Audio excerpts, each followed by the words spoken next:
কথা তো বলতেই ভুলে গেছি। আর এই লুকে তোমরা যদি রিক্রিয়েট করতে চাও তাহলে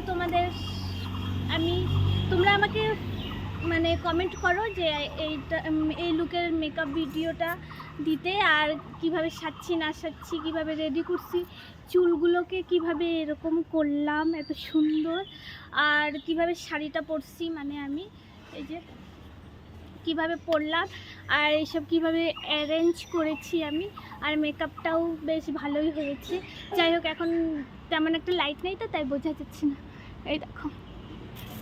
তো যাই হোক, তো তোমরা যদি চাও এভাবে সাজতে তো আমাকে অবশ্যই জানিও, আমি মেকআপ ভিডিওটা দিয়ে দিব তোমাদেরকে। আর ভালো ভালো আইডিয়াও দিব যে কিভাবে খুব সহজেই তাড়াতাড়ি করে তোমরা এইসব ক্রিয়েট করে নিতে পারো আমার মতো। টানা, যদি লাগে বলবে, ঠিক আছে।